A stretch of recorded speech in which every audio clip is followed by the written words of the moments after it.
धर्मशाला शिमला 4 लेन के कार्य में अब कांगड़ा के दौलतपुर पंचायत के लोग और जमीन विभाग को नहीं देना चाहते, जिसको लेकर आज गांव का एक प्रतिनिधि मंडल ब्लॉक कांग्रेस अध्यक्ष नागेश्वर मनकोटिया के साथ मिलकर एसडीएम कांगड़ा सौमिल गौतम से मिला और उन्हें ज्ञापन सौंपा। इस दौरान वहां के लोगों का क्या कहना है, वीडियो में पूरा सुने। कांगड़ा से सुमन महाशा की रिपोर्ट।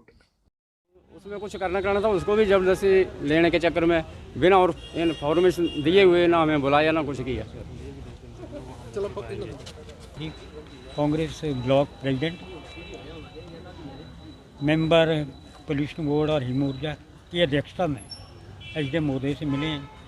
और ये हमारी जो समस्या है बहुत ही गंभीर समस्या है, क्योंकि कुछ ज़मीन जो हमारी एनएच वालों ने ले ली है, उस समय हमने जनहित में कोई ऑब्जेक्शन या कोई आपत्ति नहीं की थी, कोई विरोध नहीं किया था। हमारे को जो भी रेट मिला हमने लिया था, लेकिन 2-3 दिन पहले ही एनएच वालों ने बिना इतला किए लोगों को वो ज़मीन में मार्किंग और निशानदेही की है।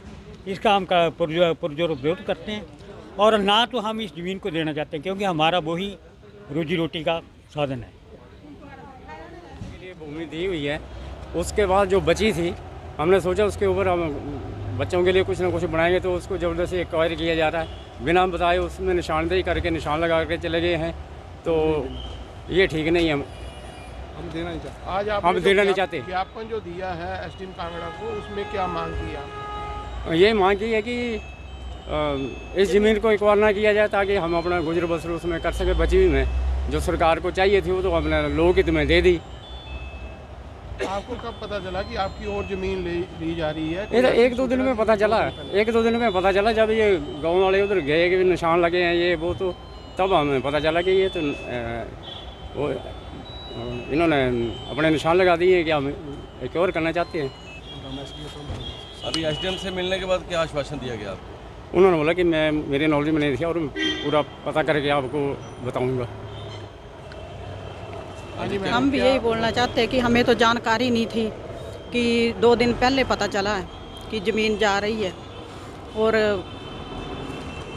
बोलने का मतलब है कि हमने नहीं देनी है, क्योंकि हमारे पास फिर कुछ बचा ही नहीं है। पहले भी चली गई है हमारी ज़मीन।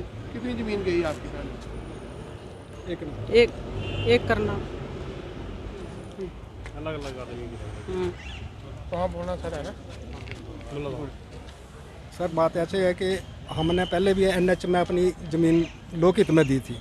अब उसके बाद जो बची थी वहाँ पर गवर्नमेंट के जो थे पटवार खाने से लोग आए थे और निशान वगैरह लगा गए हैं।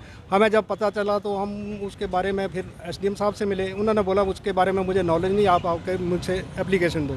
आज हमने उनको एप्लीकेशन दी है और उन्होंने हमें आश्वासन दिलवाया कि 1-2 दिन में आपको हम पता करके बताएंगे। और हम अपनी ये ज़मीन अब अपनी देना नहीं चाहते हैं, क्योंकि हमारे आने वाली पीढ़ियों के लिए कुछ भी नहीं बचेगा। अगर प्रशासन या सरकार का यही रवैया रहा तो आप क्या करेंगे आने वाले टाइम? हम सड़कों पे आ जाएंगे, सड़कों पे ऊपर आना पड़ेगा हमें, और क्या करेंगे हम? जब ज़मीन ही रहेगी तो हम सड़कों पे आएंगे। कितने परिवार अभी जिनकी और ज़मीनें जा रही हैं? और 30-40 परिवार हैं हम जिनकी ज़मीनें जा रही हैं, धक्के से जा रही हैं। ये अपने ये लोकहित में तो नहीं है। लोकहित के लिए तो सड़क के लिए ज़मीन दे दी है। ये तो ये पता नहीं है क्या करना चाहते हैं, अपनी प्रॉपर्टी बनाना चाहते हैं क्या।